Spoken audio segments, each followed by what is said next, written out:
গোল গোল চেপে করে যদি আর একটু টাইট করার দরকার হয় একটু বেসনও নিয়ে নিতে পারেন। যে আলুটা মোটামুটি ভাজা হয়ে গেছে, আমি এবারটাতে জল দিয়ে দেবো। হ্যাঁ, জল দিয়ে দিচ্ছি।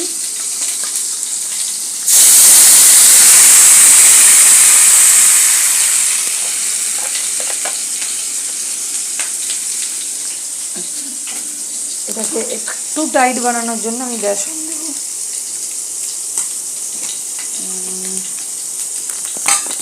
Just a minute.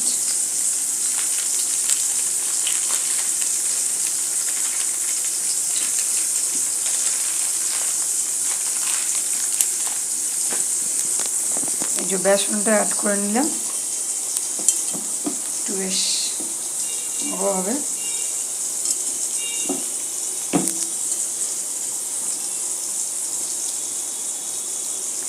এদিকে আমার তরকারিটাও হচ্ছে, আলুটা একটু মশলাটা মাখো মাখো হতে সময় লাগবে, ততক্ষণে আমি বড়াগুলো ভেজে নেব।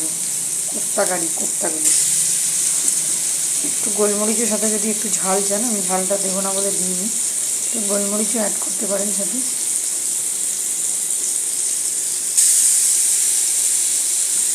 একটু চারটে করে দিয়ে ভাজতে দিয়েছি।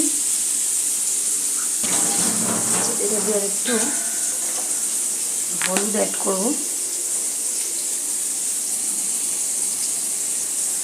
আর জিরে গুঁড়ো।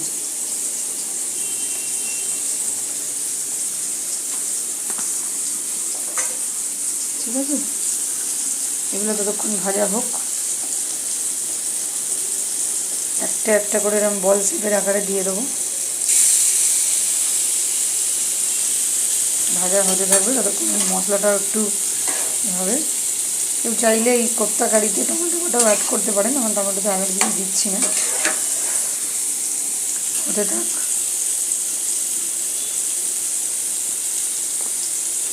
হয়ে গেলে না এইভাবে একটু উল্টে দেবো,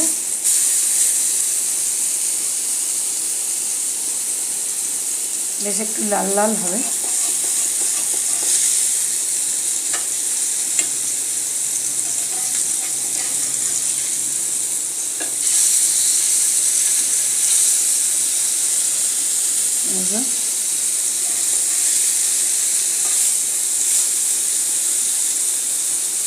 এটাতেও হবে না, একটা ভিডিও লাগবে। যেরকম লাল লাল বেশ একটু